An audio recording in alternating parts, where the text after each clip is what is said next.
We're going to start wrapping up Unit 6, and since we studied exponential growth, we want to go back to Unit 5, and see if you can really recognize the difference between linear growth and exponential growth. So here's a quick little summary. Linear growths are based on repeatedly adding the same amount, the slope. Exponential functions are repeatedly multiplying, which is the base. It's all about that base, Yep, I can sing painfully awkwardly. So anyway, let's move on here with example A. And I've kind of color-coded them throughout the lesson, so you can always have something to refer back to. So this first function in green, I would expect you to look at that and tell me whether that's linear or whether that's exponential. So what you have to do is you have to look at, first of all, the x's. Notice I was nice to you. The x's are increasing by 1. That's going to make analyzing a lot easier.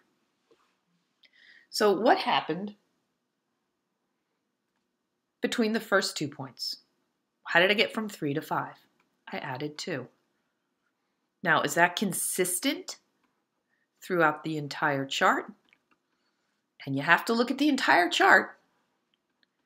Yes. So this was our linear function. And then the next thing I would ask you to do is, can you write an equation for that linear function?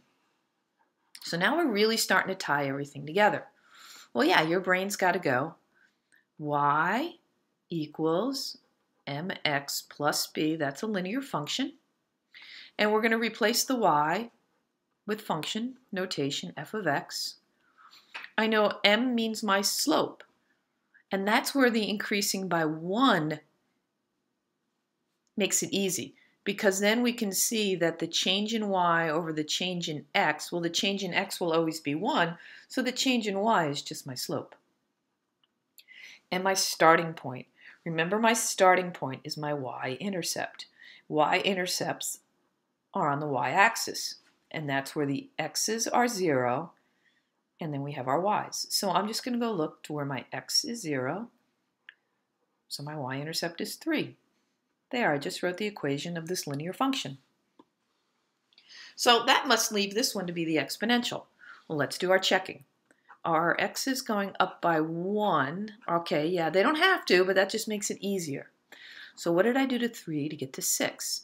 Well, I added 3, or I multiplied by 2. Well, let's check here. Adding 3 is not going to work, so multiplying by 2 seems to be the one that's working. Yep, multiplying by 2. So this is definitely the exponential one. Exponential, you should know this by now, f of x equals my starting point times my base raised to my x value. Well, my starting point, again, where's my x 0? So my starting point is 3. Just like the one above us. And my base is 2 because I'm doubling everything, and I'm raising it to the x power.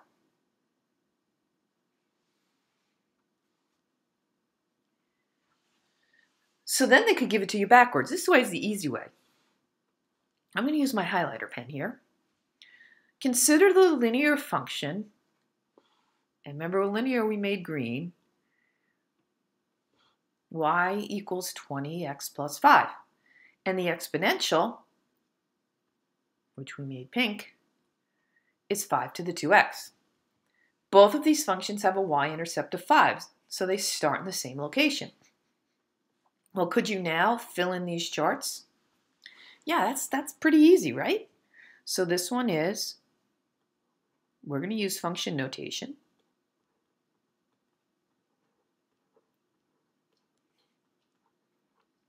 Well, I know my starting location is 5, so that's easy. Now, to get the rest of these boxes, we can do 2 ways. First of all, I'm going to check. Everybody's going up by 1. That makes life really easy when everybody's going up by 1, because then I can just apply my slope. So that means everybody's getting repeatedly adding the same amount. So when I add 20 onto 5, I get 25. I'm going to add my slope on again, which is 20, to get 45. I'm going to add my slope on to get 65. I'm going to add my slope on to get 85. I'm going to add my slope on to get 105. I'm going to add my slope on to get 125. And if you didn't believe me, all you got to do is pick a number, put it into the equation, and you should get the same answer. So this leaves the pink to be the exponential.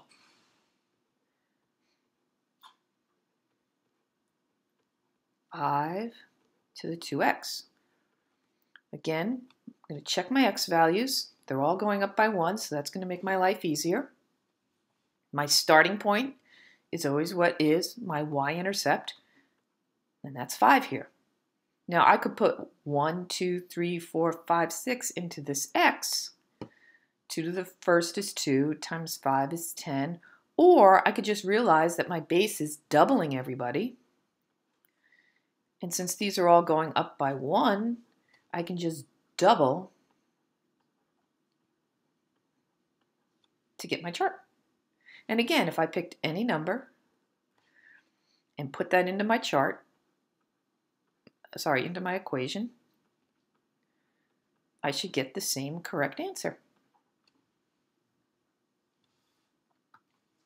All right, so here's a great problem. A river has an initial minnow population of 40,000 that is growing at 5% per year. Ding, ding, ding, ding, ding. We want you guys, when you start reading this, to start analyzing also. Well, anytime I see percent, I know that this is exponential. Due to environmental conditions, the amount of algae that minnows use for food is decreasing, supporting 1,000 fewer minnows each year. Hey, wait a second. 1,000 fewer minnows each year? Currently, there's enough algae to support 50,000 minnows. Yeah, see, I highlighted that in green. That's linear. Sneaky. And this is kind of more like the real world modeling we want you to get familiar with. You're not going to walk out in the world and everything's going to be exponential or everything's going to be linear. There may be a graph we haven't invented yet that's still out there yet to be found. So we're trying to start and show you how everything can be combined. So, is the minnow population increasing linearly or exponentially? Well, we've already highlighted that in pink, and we know pink means exponential. Green means linear. In what year will the minnow population exceed the amount of algae? All right, hold on. Let's get some equations going on here because it's getting a little crazy in this house. So, exponential. These minnows are having a party here. So let's see. For the minnows, we're starting out with 40,000 of them. They're growing, so that means I have to do 1 and their growth rate. And then X is time. And if you wanted to, you could even use, the population based on time is, but we're just going to leave everything X and Y to make our lives a little easier. All right, what about their food supply? 1,000 fewer minnows each year. Currently, there's enough to support 50,000 minnows. So when we're doing a linear, we need a starting point. And that starting point right now is the fact that we can start with enough food for 50,000 minnows. But 1,000 fewer minnows each year means, if I go back to my linear, that I'm repeatedly adding on the same amount. Unfortunately, what I'm adding on is a negative number this time. So there are my two equations. In what year will the minnow population exceed the amount of algae available? So, what point will the minnow population, 40,000, 1.05 to the x, exceed the amount of algae.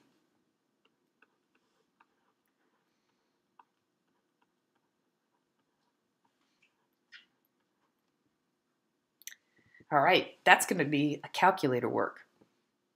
So please grab your calculator and make sure you go along with me step by step. This is going to take a few minutes. You really have to understand your calculator. Well, I'm going to come down into y equals, and I'm going to type in each equation.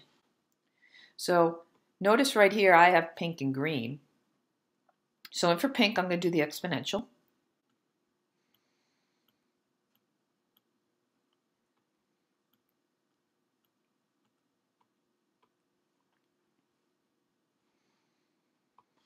Now you can't see it, but it is typed in there. And then in for the green, I'm going to put in the linear.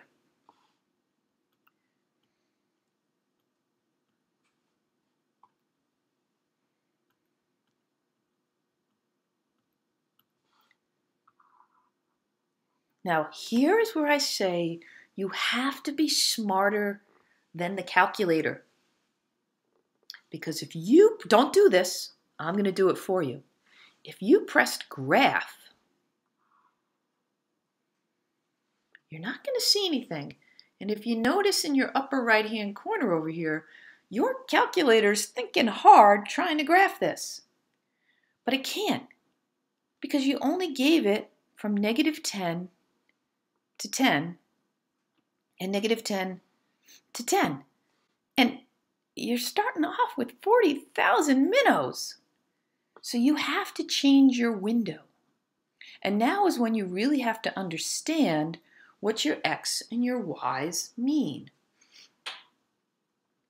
Well, my x's, if I go back to my problem, mean years. So how many years do we want to look? Well, definitely, there's no such thing as -10 years. So 0, I don't know, 20 years? 10 years? Let's leave it at 10 years and see what happens. Now my y minimum, we're going to start with 0 because we can't go down to a negative population of minnows. That would be called extinction. And I'm looking at 40,000 and 50,000 minnows. So that means my y maximum's got to be at least 50,000 because that's where that other one's starting at. So I'm going to do 55,000. But my scale can't be by ones. That means my calculator would try and put 55,000 tick marks on the y scale. That's ridiculous. So maybe let's go by 5,000s. So when I look, there'll be 11 tick marks on my scale. Now I'm going to graph. Wow, now I see my picture.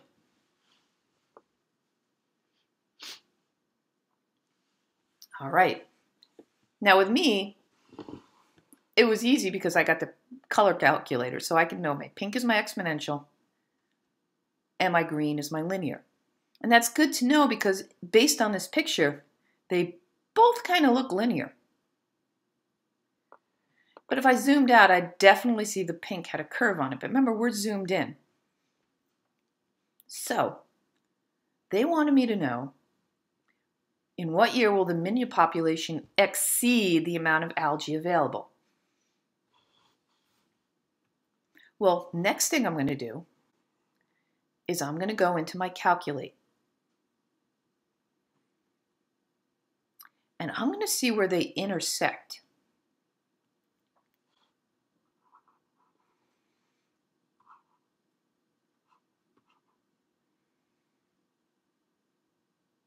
Remember, now I just come over here and I press enter 3 times. And they intersect at 3.2 years. And the population will be 46,787 roughly. So in 3 years, they will be equal. So when the time is above 3.2 2 years, that's when those poor minnows are going to outlive their food source. Poor babies. All right. Last thing. I want you to look at this. Are the following exponential or linear? Remember, exponential means repeated multiplication.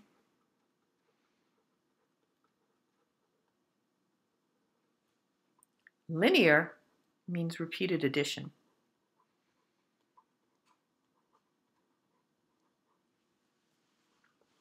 This is what your quiz will be on tomorrow. Think about it. One of them may be a little trick to it. All right, see you later.